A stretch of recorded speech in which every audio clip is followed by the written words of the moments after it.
الحمدللہ رب العالمین والصلاة والسلام علی حبیبہ محمد وآلہ وصحبہ اجمعین، اما بعد فاعوذ باللہ من الشیطان الرجیم، بسم اللہ الرحمن الرحیم۔ یا ایھا النبی انا ارسلناک شاہدا ومبشرا ونذیرا، اللہم سبحانک لا علم لنا الا ما علمتنا انک انت العلیم الحکیم۔ مولایا صلی وسلم دائما ابدا علی حبیبک من زانت بہ الاسرور۔ انتہائی قابل احترام سامعین کرام، السلام علیکم ورحمۃ اللہ وبرکاتہ۔ ارشاد باری تعالیٰ ہے، اے نبی صلی اللہ علیہ وسلم، بے شک ہم نے آپ کو شان کا پیغمبر بنا کر بھیجا ہے کہ آپ گواہ ہوں گے اور ایمان والوں کے لیے خوشخبری دینے والے اور کافروں کے لیے ڈرانے والے ہیں۔ معزز سامعین کرام، اللہ کریم کا احسان ہے کہ اللہ جل شانہ نے خانہ خدا میں یہ حاضری کا موقع عطا فرمایا۔ میں متعلقہ ذمہ داران کا مشکور ہوں کہ تشریف بھی لائے، ہمیں یہاں گزارشات پیش کرنے کی جو اجازت دی۔ اللہ آپ کو بھی اجر عطا فرمائے، اللہ ہمیں بھی خالص دین بیان کرنے کی توفیق عطا فرمائے۔ اور بہت خوشی ہوئی اس مسجد میں حاضری پر۔ الحمدللہ اللہ پاک کا احسان ہے کہ جن دوستوں کی یہ محنت ہے اور جنہیں مزید محنت کی توفیق ہے، اللہ کریم شرف قبولیت عطا فرمائے، اور یہاں سے ہم نہ صرف اپنے مسلمانوں میں دین کی بہتری اور اس بہتری کا وہ مقام حاصل کر پائیں کہ جس سے مخلوق خدا تک یہ حق پہنچے۔ میں نے یہ جو مختصر حصہ آپ کے سامنے قرآن کریم سے تلاوت کرنے کی سعادت حاصل کی ہے، اس سے متصل پچھلا حصہ کل جمعۃ المبارک میں بیان کر رہا تھا، اور پچھلی آیات اور اس آیہ کریمہ کے درمیان ایک حصہ جو رہ گیا تھا، چونکہ وقت مکمل ہو گیا، پورا ہو گیا، جس میں اللہ جل شانہ نے ارشاد فرمایا، تحیتہم یوم یلقونہ سلام وعد لہم اجرا کریما۔ جس روز وہ اس سے ملیں گے ان کا تحفہ سلام ہوگا، اور اس نے ان کے لیے عمدہ صلہ تیار کر رکھا ہے۔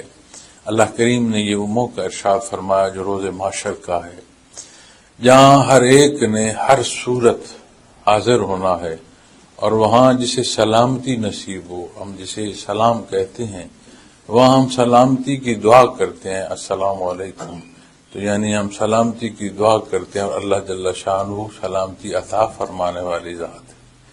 اور یہاں اس آیہ کریمہ میں اللہ کریم نے ارشاد فرمایا، جس روز اس سے ملیں گے ان کا تحفہ سلام ہو۔ سبحان اللہ، وہ ذات جو اس لمحے جہاں اتنی نزاکت اور سختی ہوگی جسے سلامتی عطا فرما دے، یقیناً قرآن کریم فرماتا ہے یہ فوز و عظیم ہے، بہت بڑی کامیابی ہے۔ اور پچھلی آیات کریمہ میں اللہ کریم کی یاد بیان فرمائی گئی ہے کہ اللہ کریم کی یاد اور اللہ دوامی کیفیت، یعنی صبح و شام اللہ کریم کی یاد، اور اس یاد کے ساتھ اللہ کریم نے اپنی اس رحمت کا اظہار فرمایا۔ ہر شے اس کی پیدا کی گئی ہے، لیکن پھر ارشاد فرمایا کہ اللہ کریم اور اس کے فرشتے جو ہیں وہ رحمت بھیجتے ہیں، یعنی فرشتے رحمت کی دعا کرتے ہیں، رب کائنات ہمہ وقت رحمت عطا فرماتے ہیں۔ لیکن معزز سامعین کرام، جیسے میں نے عرض کیا کہ یہاں جہاں ہم خانہ خدا میں حاضر ہیں، مسجد ہے، اللہ کا گھر ہے، تو یہاں اس موضوع پر جب ہم اس بنیاد کو دیکھیں گے جہاں فرمایا یا ایھا الذین آمنوا، اے وہ لوگو جنہیں ایمان نصیب ہوا، صاحب ایمان کو مخاطب فرمایا گا۔ اب جب آپ اس بنیاد کی بات کرتے ہیں، صاحب ایمان ہونے کی بات کرتے ہیں، تو انسانی استطاعت جو ہے یا حسات انسانی جو ہے، اسے جتنی بھی وسعت ہو وہ اس خلق کے اندر رہ جائے گی، خلق سے باہر نہیں جا پائے گی۔ لیکن اس خلق میں اتنی نشانیاں اللہ جل شانہ نے پیدا فرما دی ہیں کہ ہر کوئی مجبور ہوگا کسی ایک ذات کے ماننے کا کہ وہ واحد طاقت ہے جو سب کو پیدا فرماتا ہے، اسے کسی نے پیدا نہیں فرمایا۔ وہ تمام کی احتیاج پوری کرتا ہے، اور وہ خود بے نیاز ہے، وہ محتاج نہیں ہے۔ انبیاء اور رسول کا مبعوث ہونا، اللہ کریم نے یہ وہ مقرب ہستیاں مبعوث فرمائی ہیں جو اس عقدے کو اس پہلو تک کہ وہ ذات کون ہے، اس نے تمہیں جو پیدا فرمایا تمہارا مقصد تخلیق کیا ہے، اس مقصد تخلیق کے جو ذرائع ہیں، جو انداز ہیں، جو اس نے تمہارے لیے پسند فرمایا ہے، تم سے پہلے کیا تھا، آج جو تم جہاں ہو تمہارا ہونا کیسا ہو، اور اس وقت کے بعد جو وقت ہے وہ کیا ہوگا۔ اور نہ صرف اس زندگی کی بات ہے بلکہ ان حصوں کا بھی ارشاد فرمایا گیا جہاں ابدالآباد مخلوق نے رہنا ہے۔ تو اس موضوع پر اللہ کریم نے اپنے وہ عظیم ہستیاں انبیاء اور رسول مبعوث فرمائے جو مخلوق کو یہ آشنائی عطا فرمائے۔ مخلوق میں سمجھنے کی یہ استعداد جاننے کی طلب ہے، جان اس حد تک سکتی ہے کہ کوئی ذات ہے، لیکن یہ وہ ہستیاں ہیں کہ وہ عقدہ جو بالعموم حسات انسانی سے ہم اپنی زندگیوں میں جائزہ لیتے ہیں وہاں تک یہ ساتھ نہیں پہنچ سکتی۔ اللہ کریم کی ذات لامحدود ہے، جتنی بھی وسیع کسی کی سوچ اور سمجھ ہو وہ محدود ہوگی، تو محدود میں لامحدود سمویا نہیں جا سکتا، آ نہیں سکتا، ممکن نہیں ہے۔ تو معزز سامعین کرام، ہمیں اللہ کریم نے بعثت محمد رسول اللہ صلی اللہ علیہ وسلم سے نوازا، اور یہاں جب ارشاد فرمایا جا رہا کہ اے نبی صلی اللہ علیہ وسلم، بے شک ہم نے آپ کو اس شان کا پیغمبر بنا کر بھیجا کہ آپ گواہ۔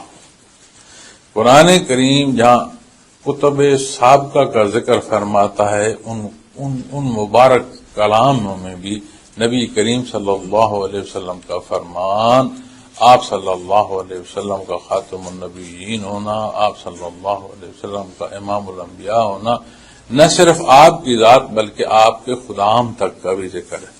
ذالک مثل فی التوراۃ و مثل فی الانجیل، یہ وہ مثالیں بیان فرمائی جا رہی ہیں جہاں آپ کے خدام کا ذکر اللہ جل شانہ نے فرمایا۔ اب جہاں ان پر وہ احکامات جو اس وقت کے تھے وہاں آپ صلی اللہ علیہ وسلم کی نبوت و رسالت کا ماننا اور اقرار بھی شامل ہے۔ اب اللہ کریم نے امام الانبیاء کو وہ مقام عطا فرمایا کہ آپ گواہ ہوں۔ جب آپ صلی اللہ علیہ وسلم کی شہادت اللہ کریم قرآن کریم میں ارشاد فرما رہے ہیں تو آپ کو پیغمبر بنا کر بھیجا اور آپ گواہ ہوں گے، شاہد، آپ گواہ ہوں گے۔ آپ کی شہادت کو یہ حصہ صرف نہیں بیان فرمایا گیا کہ آپ اپنی امت پر شاہد، آپ کی شہادت اللہ جل شانہ نے کلی معنوں میں شہادت کے پہلو میں ارشاد فرمائی ہے، اور اللہ کریم نے ہم پر یہ احسان فرمایا، ہمیں آپ کی امت ہونا یہ شرف نصیب ہوا۔ معزز سامعین کرام، مزاج انسانی ہے وہ حسات انسانی کو بروئے کار لاتا ہے، جہاں جیسے حالات میں پیدا ہوتا ہے، جو گرد و پیش ہے اس میں اس کی اپنی خواہشات، اس کی اپنی طلب، اس کی اپنی ضرورت، اسے حالات کس رخ پر لے کر جاتے ہیں، یہ بے شمار عوامل شامل ہوتی ہیں، تو انسان اپنی جو ہے راہ کا تعین کرتا ہے اور اپنا قدم اٹھاتا ہے۔ لیکن اللہ کریم غفور الرحیم ہے، اس نے جسے پیدا فرمایا اس کی ضروریات سے بھی وہ واقف ہے، اس کی خواہشات سے بھی وہ واقف ہے، اور اس کی کلی استعداد بھی وہ جانتا ہے۔ آج ساری جدت کے باوجود یہ کہا جاتا ہے کہ یہ جو جتنی آج سائنٹیفک جدت ہے، یہ انسانی ذہن کا اگر استعمال آپ جائزہ لیں تو یہ 10% سے نیچے ہے، اوپر نہیں۔ تو ہمیں تو اپنی اس تخلیقی حصے جو ہمارے وجود کا ہے اس کا بھی کلی طور پر احاطہ نہیں ہو سکا کہ ہم اپنے اس وجود کو بھی کلی صلاحیت جو استعمال کر پائیں۔ تو جس نے پیدا فرمایا، جو رب ہے، اس نے پیدا بھی فرمایا، ہر ایک کی ہر لحظے ہر ضرورت بھی پوری فرماتا ہے، صرف میری یا آپ کی نہیں، تمام خلائق کی وہ ضروری پر جو ہے ضرورتیں پوری فرماتا ہے۔ اس نے جو اسے انداز زندگی عطا فرمایا ہے، اس نے جسے اسے پیدا فرمایا ہے، اس کے لیے جو حصے مقرر فرمائے ہیں، جو حدود طے فرمائے ہیں، وہ جہاں اس کی ضرورت ہے وہیں اس کی کامیابی کا بھی راستہ وہی ہے۔ نبی کریم صلی اللہ علیہ وسلم دار دنیا میں جلوہ افروز، آپ کی ولادت باسعادت، آپ غور فرمائیں، معاشرے میں اللہ کریم نے آپ کو نسبی طور پر انتہائی اعلی مقام عطا فرمایا۔ ظاہری اور حالات کے پہلوؤں میں ایک کمزور حیثیت گردانی جاتی ہے کہ بچہ دار دنیا میں پیدا ہو والد اس کا پہلے وفات پا جائے۔ جب یہ واقعہ سیرت پاک کا اس پہلو پر علماء کرام روشنی ڈالتی ہیں کہ وہ ہمسائے قبائل مکہ مکرمہ میں جو نوزائیدہ بچے ہیں انہیں لینے کے لیے آئے، جس میں مائی حلیمہ صاحبہ بھی تشریف لائیں رضی اللہ تعالی عنہا، تو یہ بات ان واقعات میں بیان کی جاتی ہے کہ کوشش سب کی یہ تھی کہ وہاں جایا جائے جہاں جس کے رشتے سلامت ہیں، جہاں سے منفعت کی یعنی دنیا کی ضرورت کی تکمیل جو ہے وہ زیادہ پوری ہو سکے۔ اور مائی صاحبہ آپ کے پاس چونکہ آپ کی سواری بھی کمزور تھی، آپ سب سے پیچھے تھے، تو آپ صلی اللہ علیہ وسلم کے گھر پر حاضری مائی صاحبہ نے آخر میں پہنچی اور آخر میں جا کر آپ نے دودھ پلانے کے لیے وہاں اپنی بات کی۔ اب جب باقی معاملہ دیکھا جائے تو اس میں واقعات میں یہ بتایا جاتا ہے کہ سب نے کوشش کی کہ ایسے ایسے گھروں تک جایا جائے جہاں سے ہمیں ضرورت زیادہ نصیب ہو۔ یہ الگ بات ہے کہ وہ جس کی سواری کمزور تھی رب کائنات نے اسے وہ سوار عطا فرمایا کہ کمزوری اور ناتوانی کے معنی بدل گئے۔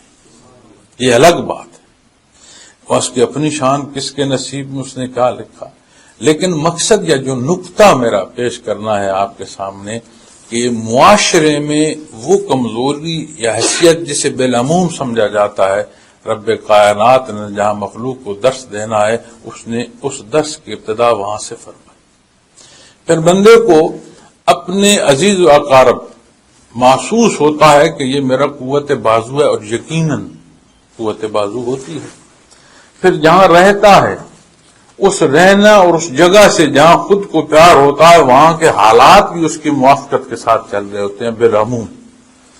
آپ صلی اللہ علیہ وسلم نے جب حق ارشاد فرمایا تو وہ جو آپ کی ولادت باسعادت پر غلام آزاد کرتا ہے سب سے پہلے اسی نے اعتراض اٹھایا اور وہ الفاظ بیان کیے جو بیان نہیں کیے جا سکتے۔ اس کا جواب رب کائنات نے کلام ذاتی سے دیا، تبت یدا ابی لہب۔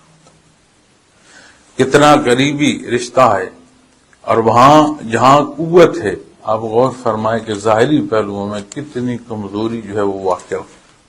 حالات ایسا پیدا کر دیے گئے کہ وہ جگہ جو نبی کریم صلی اللہ علیہ وسلم کو اتنی عزیز ہے کہ قرآن کریم فرماتا ہے کہ اللہ آپ کا آسمانوں کو دیکھنا ہے، میرے محبوب دیکھ رہا ہے، آپ اسی طرف جہاں پسند فرما رہے ہیں اسی طرف رخ کر لیں، اس نے وہ قبلہ آپ کے لیے مقرر فرما دیا۔ یہ کتب سابقہ میں آپ صلی اللہ علیہ وسلم کی نشانیوں میں سے یہ نشانی بھی بتائی جاتی ہے جو یہود نے اور علماء یہود نے چھپائی، لیکن اللہ کریم نے آپ کا آسمانوں کو دیکھنا اس کی سبب اور آپ کی دعا کو جو ہے اسے سبب بنایا، اور بیت اللہ کو قبلہ جو ہے اللہ کریم نے مقرر فرمایا۔ اب اس جگہ جہاں آپ اتنی محبت فرماتے ہیں، بیت اللہ شریف وہ مقام ہے جو تجلیات ذاتی کا محبت ہے، اور اگر آپ غار حرا میں جا کر دیکھیں آج تو تعمیرات ایسی ہو گئی ہیں کہ شاید اس طرح بندے کو نظر نہ آ سکے، جہاں آپ تخلیے میں بھی عبادت فرماتے تھے وہاں سے بھی جو روشن دان بنتا ہے یا نظر آتا ہے ایک کنارے سے، وہاں سے بھی بیت اللہ شریف کی زیارت ہوتی تھی۔ قدیم لوگ جو گئے ان سے آپ پوچھیں کہ تعمیرات جو گرد و پیش بلند اس سے پہلے وہاں کا نظارہ کیا تھا۔ اس جگہ سے آپ صلی اللہ علیہ وسلم نے ہجرت فرمائی۔ آپ غور فرمائیں کہ وہ حصے جہاں قوت بازو کی بات ہے، وہ حصے جہاں گرد و پیش اور معاشرے کی مدد کی بات ہے، وہاں سے وہ تکلیف دہ صورت پیدا کی گئی کہ آپ صلی اللہ علیہ وسلم تمام محبت کے باوجود آپ نے چاہا کہ جنہیں اللہ حق عطا فرما رہا ہے ان پر بے شمار ظلم ہو رہا ہے، انہیں تکلیف دی جا رہی ہے، اس وحدانیت باری تعالیٰ پر یہ قربان ہو رہے ہیں۔ آپ صلی اللہ علیہ وسلم کی تعلیمات پر اس درجے پر کاربند ہیں کہ جان آفرین کے سپرد ہوتی ہے ہو جائے، ہاتھ اٹھانے کا حکم نہیں ہے تو ہاتھ تک نہیں اٹھا رہے۔ تو جب مدینہ منورہ کو آپ ہجرت فرما گئے تو آپ غور فرمائیں کہ وہ کیسی کیفیت اور حال ہے، کیسی صورت ہے۔ ہم اپنی حیثیت دیکھتے ہیں، اپنا گرد و پیش دیکھتے ہیں، اہل و عیال دیکھتے ہیں، خاندان دوستیاں دیکھتے ہیں. جو باتیں میں کر رہا ہوں اس میں سے آپ دیکھتے ہیں. وہیں اسی مقام پر شیب ابی طالب کے آپ حالات دیکھیں تو خشک پتے جو ہیں وہ بھوک مٹانے کو کھانے پڑے. وہی جہاں رشتے اور تعلق اور برادریاں تھیں وہیں اس درجے کا لین دین بند کر دیا گیا کہ خشک چمڑے جو ہیں انہیں بھگونا پڑا. یہ آپ جو مقصد یا نقطہ میں عرض کر رہا ہوں آپ کو حالات پر بات کر رہا ہوں. پھر آپ مدینہ منورہ تشریف لے گئے. حالانکہ بالعموم یہ سمجھا جاتا ہے کہ مدنی زندگی آسان ہے. 80 کے لگ بھگ غزوات و سرایا ہے. 80 کے لگ بھگ آپ ان سالوں کو اور 80 کے جو لگ بھگ غزوات و سرایا ہیں انہیں آپ تقسیم فرمائیں. ابھی رمضان المبارک گزرا ہے، اس کی پہلی ابتدا دیکھیں کہ خوراک کھجور، دفاع کتنے ایسے ہیں جن کے ہاتھ میں چھڑی نہیں، ذرا کجا سطر ڈھانپنے کا کپڑا بمشکل پورا. یہ پہلی ابتدا. غزوات و سرایا کو تقسیم فرمائے ان حالات پر، پھر آپ کو سمجھ آئے گی کہ کتنے سخت حالات ہیں جنہیں بین العموم سمجھا جاتا ہے کہ مکی زندگی تو سخت تھی، مدنی زندگی جو ہے وہ نسبت بہت آسان تھی، وہاں کتنی سخت تھی. اس سارے میں سے گزر کر جو اللہ جل شانہ نے آپ سے وعدہ فرمایا تھا کہ اے میرے ابو آپ اس جگہ فاتح کی حیثیت سے تشریف لائیں. پھر جب آپ وہاں مکہ المکرمہ میں فاتح کی حیثیت سے تشریف لائے تو پھر جہاں ولادت باسعادت ہے کہ آپ کے والد گرامی دار دنیا سے پہلے پردہ فرما گئے، اور پھر اسی شہر میں جب آپ ایک حاکم کی حیثیت سے جہاں آپ کے حکم کا نفاذ تھا. بالعموم جو بحثیت مسلمان آپ صلی اللہ علیہ وسلم کے حکم پر تو مسلمان کا جان قربان کرنا اس کا تو فخر ہے، مقصد حیات ہے. لیکن جو نہیں مانتا اس کے لیے بھی اس وقت حکم کا ماننا جو ہے اس کی مرضی پر انحصار نہیں تھا، نفاذ پر تھا. تو جب نفاذ کی بات آئی تو آپ غور فرمائیں کہ اس نوزائیدہ بچے کی حیثیت سے لے کر اور حاکم کی حیثیت تک پھر آپ اپنی زندگی کے ان حصوں کو دیکھیں صلی اللہ علیہ وسلم جہاں تجارت ہے، جہاں معاشرے میں معاونت ہے، جہاں دوستی ہے، تعلق ہے، جہاں آپ کی ذاتی اور ازدواجی زندگی ہے. امہات المومنین رضوان اللہ علیہم اجمعین کے واقعات دیکھیں، آپ کی روایات دیکھیں تو کوئی شے، کوئی موقع، کوئی حالت ایسی نہیں بچتی کہ جہاں پر تشنگی ہو. ہمیں عملی طور پر نمونہ نبی کریم صلی اللہ علیہ وسلم نے عطا فرمایا. اللہ نے جو حق عطا فرمایا اس حق کا ہم تک پہنچانے کا جس ہستی کو سبب بنایا آقا نامدار حضرت محمد رسول اللہ صلی اللہ علیہ وسلم نے ہر بیر سے گزر کر ہمارے سامنے وہ مثال جو قائم فرمائی اسوہ حسنہ کی، جس کی مثال پھر قرآن کریم کلام ذاتی میں دیتا ہے کہ تمہارے لیے بہترین نمونہ اور طرز حیات جو ہے وہ اسوہ حسنہ ہے. تو پھر جب ہم ان سارے حالات کو جائزہ لیں تو پھر جہاں جہاں مخاطب فرمایا جا رہا ہے یا ایھا الذین آمنوا، تو پھر بات صرف کہنے اور سننے کی نہیں ہے. اس پر اس درجے کے اعتماد اور اس درجے کی یقین اور اس درجے کے ماننے کی ہے کہ یہ ماننا ہمارے اعمال تک پہنچے، ہمارے کردار تک پہنچے، ہمارے کلام تک پہنچے، ہماری آنکھوں کی جو بصارت ہے اس تک پہنچے، ہمارے کانوں کی سماعت تک پہنچے. یہ جو قوت گواہی رب کائنات نے عطا فرمائی ہے یہاں سے حق بیان ہو تو بندے مومن کی زندگی جو ہے وہ متزلزل پھر نہیں ہوتی، وہ مستحکم ہوتی ہے. اسی لیے تاریخ اسلامی یہ بتاتی ہے کہ جہاں حق کے مسافر کو تخت دار پر بھی چڑھنا پڑا ہے وہاں اس کی ٹانگوں میں لرزش نہیں آئی. کیوں؟ کہ اس نے نبی کریم صلی اللہ علیہ وسلم کے اتباع میں وہ بات قبول کی. تو جب بات یا ایھا الذین آمنوا کی آتی ہے تو محترم سامعین کرام اعملوا الصالحات قرآن کریم اگلا حصہ بیان فرماتا ہے. آج اگر ہم اپنا جائزہ لیتے ہیں تو تقریر بھی ہے، سماعت بھی ہے، زندگی بھی ہے یقیناً، اس کائنات کی جو زندگی بچتی ہے وہ بھی چل رہی ہے۔ نبی کریم صلی اللہ علیہ وسلم آپ جلوہ افروز ہیں، دن ڈھل چکا ہے اور جسے کہتے ہیں کہ عصر بھی قریب ڈھلنے کو ہے، تو آپ نے ارشاد فرمایا کہ اتنا وقت رہ گیا اس دنیا کا، یعنی قیامت قائم ہونے، کہ دن ڈھل چکا، عصر بھی ڈھلنے کو ہے۔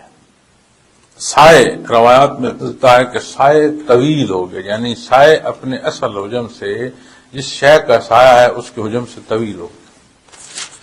تو فرمایا اتنی ساری عمر رہتی ہے اس جہان فانی کی، یعنی اتنا وقفہ ہے قیامت کا، اور آپ صلی اللہ علیہ وسلم کے اس مبارک فرمان کو بھی 14.5 صدیاں گزر چکی۔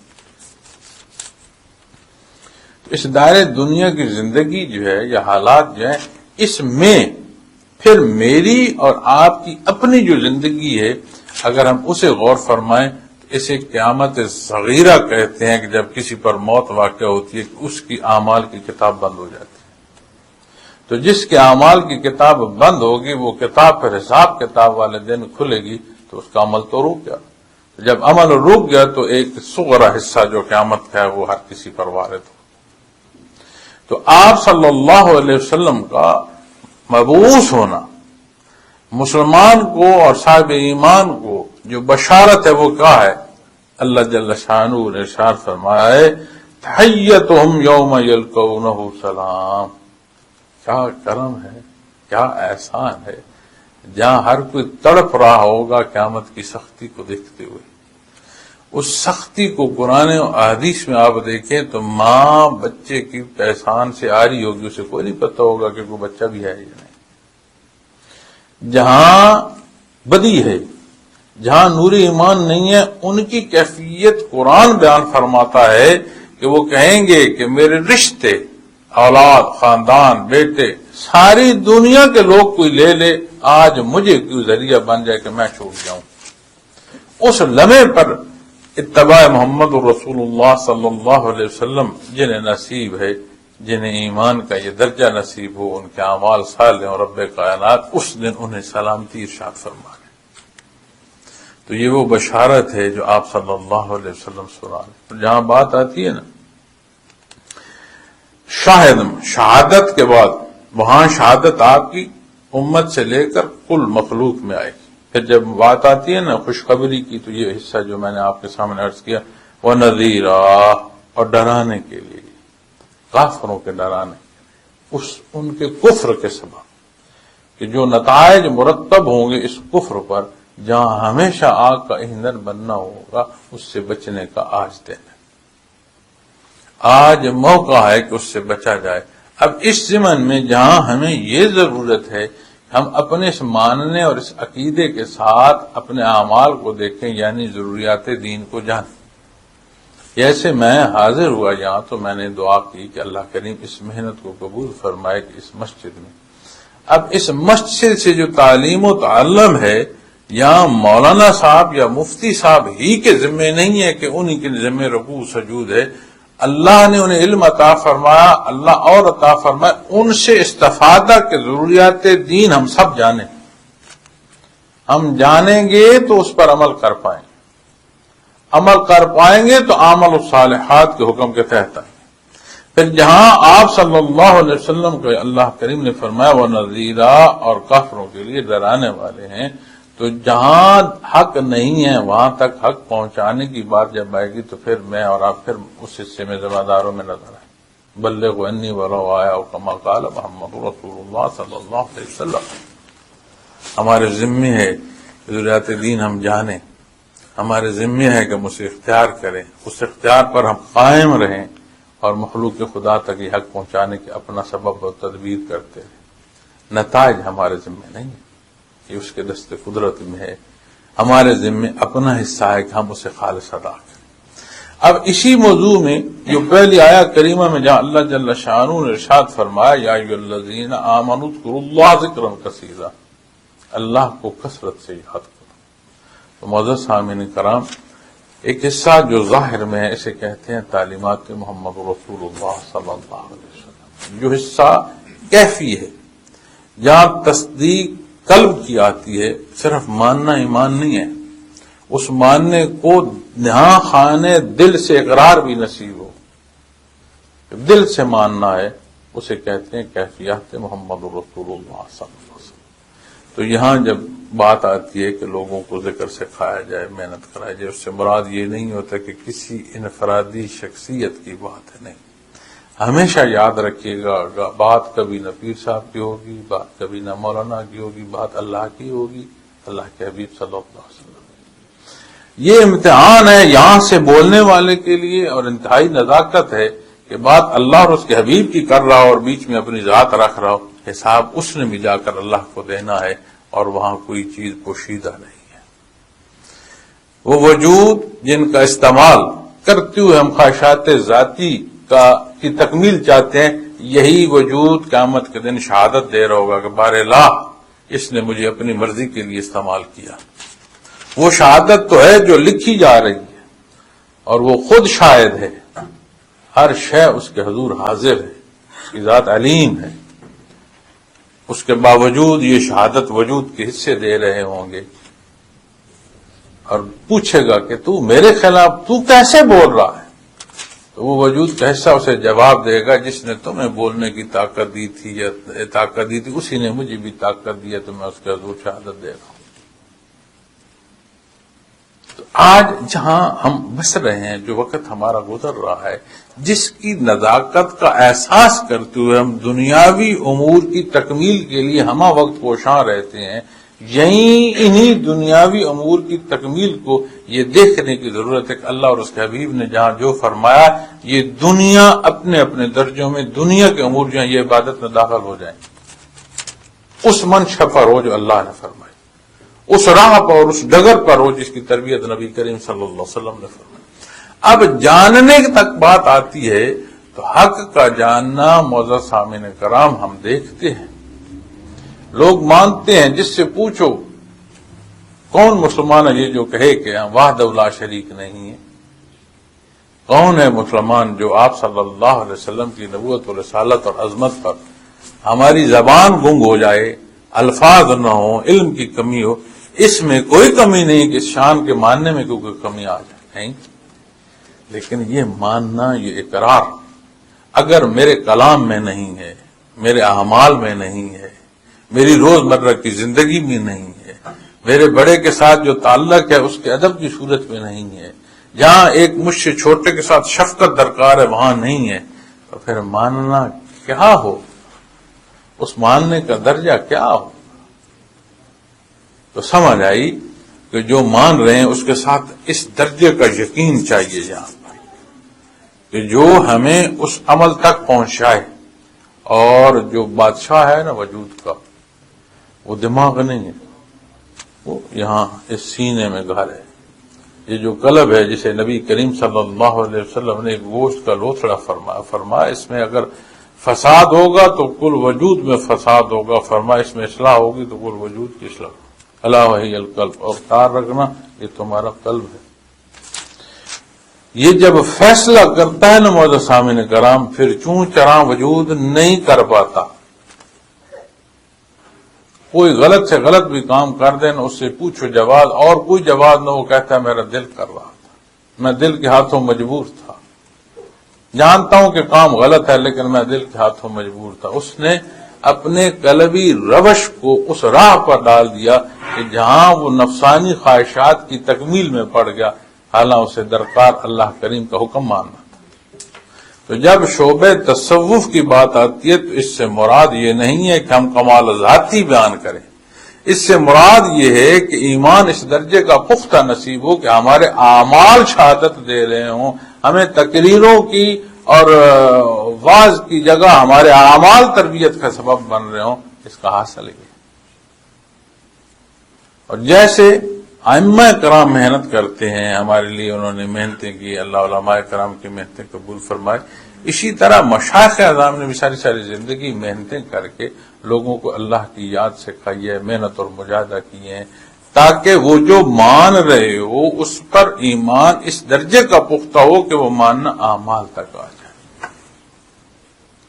تو جب وہ حصہ اعمال تک آئے گا تو پھر یہ صورت نہیں ہوگی جو آج ہماری صورت ہے، جو آج ہمارے حالات ایسا نہیں ہو۔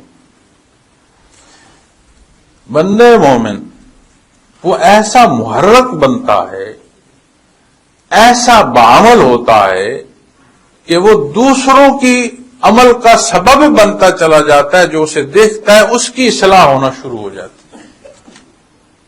کہ ایک بندے نے کہیں کاروبار کیا، وہ جانتا ہے کہ اسے نقصان ہو رہا ہے، لیکن وہ اپنے معاہدے کی تکمیل کے لیے کوشش کر رہا ہے، اس کا مجھ سے سروکار کوئی نہیں۔ وہ کون سی شے ہے جسے اس جاننے کے باوجود وہ اپنے وعدے کو افاق کر رہا ہے؟ کیونکہ وہ جو صاحب ایمان افاق کر رہا ہوگا وہ اللہ کے لیے کر رہا، اسے معلوم ہے کہ جو میں اللہ کا نام پر کرتا ہوں، جو میں افاق کرتا ہوں، جو میں وعدہ کرتا ہوں، جو میں کسی کے ساتھ بات طے کرتا ہوں، یہ میرا ایک ایسا عمل ہے جس کا مواخذہ ہوگا، اور اللہ کو پسند ہے کہ حق بات کی جائے اور اس حق بات پر قائم رہا جائے۔ یہی تربیت ہمیں نبی کریم صلی اللہ علیہ وسلم نے دی،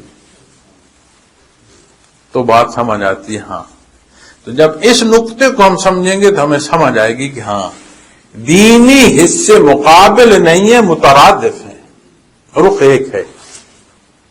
اس ایک رخ پر ہمیں مزید تربیت کی ضرورت ہوتی ہے کہ بندہ تربیت کرے اور چلے۔ کل مجھ سے کسی دوست نے غالباً یہاں شام میں بیٹھے سوال کیا، انہوں نے فرمایا کیسے بندہ اللہ کی رضا اور قرب حاصل کرے؟ تو بنیادی طور پر اس اقرار کے بعد کہ اللہ کا شکر ہے، حق موجود ہے، قرآن موجود ہے، سنت موجود ہے، آپ صلی اللہ علیہ وسلم کے فرمان موجود ہے، ایک انڈیویجول محرک کیسے ہو جائے، وہ کیا کرے کہ وہ حصے اسے نصیب ہوں؟ تو میں نے ان سے عرض کی کہ قرآن کریم میں اللہ کریم فرماتے ہیں کہ والذین جاہدوا فینا لنہدینہم سبلنا، کہ جو میرے لیے جہد کرتا ہے، محنت کرتا ہے، تڑپتا ہے، چاہتا ہے، میں اس کے لیے راہیں کھول دیتا ہوں۔ وہ سبیل طلب کرتا ہے، میں اس کو سبیلیں دیتا ہوں۔ وہ راستہ ڈھونڈتا ہے، میں اسے راستے دیتا ہوں، ایک نہیں کئی راستے دیتا ہوں۔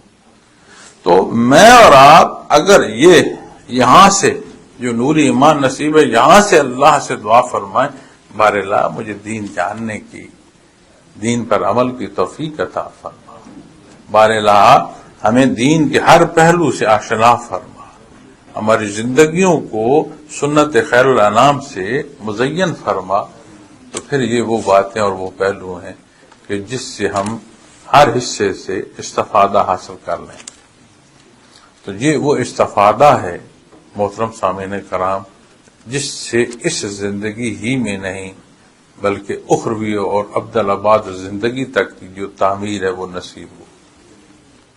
باقی کیا ہے، ابھی جیسے یہ دوست اٹھے ہیں کہ محفل تمام ہونے کو ہے تو انتظام کر لیے جائیں، تو جب زندگی کی محفل تمام ہوگی تو بھی ایک انتظام نظر آئے گا، چارپائی کہاں ہے، کپڑا کہاں ہے، نماز کہاں ادا کرنی ہے، اور اس خاک نے کہاں خاک ہونا ہے۔ تو ابتدا ہے، انتہا، یہ اس کارگاہ حیات کا قانون ہے۔ مسبب الاسباب نے ایسے پیدا فرمایا ہے، تو جیسے اس محفل کی تکمیل ہے ایسے ہی کلی تکمیل کو دیکھو۔ وہ جس کی خوشی ہم مناتے ہیں، مٹھائیاں باندھتے ہیں نوزائیدہ کے لیے، جب تمام ہوتی ہے بات، وہ جو رشتے پکارتے ہیں، نام لیتے ہیں، باپ ہے، بھائی ہے، بیٹا ہے، لفظ میت رہ جاتا ہے۔ یقیناً اس نے تمام ہونا ہے، یقیناً یہ اعمال ساتھ جائیں گے۔ کیسے ہیں؟ ویسے حالات پیش آئیں گے، اللہ معاف فرما۔ چونکہ جو مانا ہے، جو اقرار کیا ہے، یہی اقرار، یہی ماننا او عبدالآباد زندگی کے حصوں تک سے ہمیں آشنا کرتا ہے۔ ایمان بالغیب میں آخرت داخل ہے، پھر بیان فرمائے گی کہ ایمان بالآخرت جو ہے، کیوں؟ فطرت انسانی ہے کہ اسے جب جزا و سزا کا احساس ہوتا ہے تو پھر وہ عمل درست کرتا ہے۔ تو جہاں بات تصوف کی آئے تو یہاں کمال ذاتی کیسے ہو سکتے ہیں؟ ذات کی تو نفی ہو جائے گی تو تصوف کا حصول ہوگا. باقی ایک ہی ذات بچتی ہے جو رب کائنات کی ہے. کیفیات محمد رسول اللہ صلی اللہ علیہ وسلم نصیب ہو، ذات کوئی نہیں رہتی کہ بندہ اپنی کرامات بیان کرتا پھرے. بات ایک ہی جا بچتی ہے. تو بندہ گنہگار جو ہے، اس کا تعلق سلسلہ نقشبندیہ ویسیہ سے ہے. آپ کے پاس یہاں حاضری ہوئی، جو ٹوٹے پھوٹے لفظ عرض کیے، اللہ کریم اس کی کمی مجھے معاف فرمائے. لیکن مقصد یہی ہے کہ ہمارا یہ مل بیٹھنا ایک دوسرے کے لیے دستک ہو. جہاں میں آپ کو گزارشات پیش کر رہا ہوں، یقیناً اس سے زیادہ کوشش کر رہا ہوں کہ میری نظریں جو آپ سے چار ہو رہی ہیں، اس سے زیادہ میری خواہش اور کوشش ہے کہ میں اپنے گریبان میں جھانکتا جاؤں. چونکہ جو کچھ کہہ رہا ہوں یہ ہمارا مزاج ہو چکا ہے. ہم ہر بات کہتے ہیں لیکن دوسرے کے لیے. جہاں کہا جاتا ہے وہاں مخاطب دوسرا ہوتا ہے، ذات کوئی نہیں ہوتی. اللہ کریم یہ بھی توفیق عطا فرمائے کہ ہم ریالٹی جو ہے اسے سمجھ سکیں. پھر آپ اتنے دور دراز سفر کر کے یہاں آئے، آپ کا بسیرا یہاں آئے، تو جہاں آئے ہو ان فضاؤں میں اللہ نے آپ کی سانس لکھی تھی. اس زمین پر اتنے قدم اٹھانے تھے، یہاں کی خوراک سے آپ اپنا حصہ لے رہے ہو. تو بندے مومن جہاں ہو ایک مثبت کردار، وہ سفیر ہے، اس کی سفارت کاری اس کے اعمال سے مخلوق تک پہنچتی ہے. تو کوشش فرمایا کریں کہ نہ صرف اس پہلو پر بات آئے، کمیونٹی تک بات جائے. جہاں آپ ہیں وہاں آپ کا رہنا ایسا ہو کہ آپ کوئی بھی ہو، کہیں بھی ہو، اس کو آبزرو کیا جاتا ہے. اس آبزرویشن کے بعد اس کے لیے ایک لائن ڈرا ہوتی ہے کہ یہ کیسے ہیں، یہ معاشرہ کیسا ہے، ان کا اعمال کیسے ہیں. تو بعمل مسلمان جو ہے ہمیشہ اس کے بارے میں جو رائے آئے گی وہ مثبت آئے گی، اس لیے کہ اس سے سب کو سکھ ہو. پھر دوسرا پہلو آتا ہے ہماری آراہ کا. وہ بھی میں درخواست کروں گا بھلے حالات حاضرہ پر رائے دے رہے ہوں، بھلے اپنے حصے دینی جسے آپ پسند فرما رہے اللہ نے نصیب فرمایا اس پر دے رہے ہوں، ایسی رائے اور ایسا انداز اختیار فرمائیں جس سے دوسرے کو رغبت نصیب ہو، وہ ہم سے اور دور نہ ہو جائے. کوئی تعمیر جو ہے وہ تقریبی پہلوؤں سے نہیں ہوتی. پھر جب آپ ملک پاکستان کی بات کریں، وہاں جائیں، اپنا حصہ جو ادائیگی کا ہے اس کو ضرور دیکھیں. کوشش کریں کہ جو بہتری آپ کی زبان، آپ کا لفظ، آپ کا وجود، آپ کی حرکت اپنے ملک و قوم کی بہتری کے لیے کر سکتے ہیں ضرور کریں. جہاں رہتے ہیں یہاں اپنے فرائض کی ادائیگی فرمائیں. جہاں کی محبت ہے، جہاں کی مٹی سے اجداد دفن ہے اور وہاں کی مٹی سے ہمیں اللہ نے دنیا کی نسبت دی ہے، یقیناً وہ محبت چھینی نہیں جا سکتی. جدھر مرضی رہو اس کا اثر رہے گا. تو اس کا جو حق ہے وہ یہ نہیں ہے جیسے ہم ادا کر رہے ہیں. بھلے کسی پہلو سے بات کر لیں. پھر جب آپ اپنے آنے والی نسل کی بات کریں گے تو یہ جو گزارشات میں نے پیش کی ہیں یہ صرف یہ نہیں ہے. ہم تو اپنے زندگی کو دیکھیں نا تو ہم تو اترائی میں چلے گئے. جو درمیانی عمر ہے ہم تو ڈھلان پہ اتر رہے ہیں.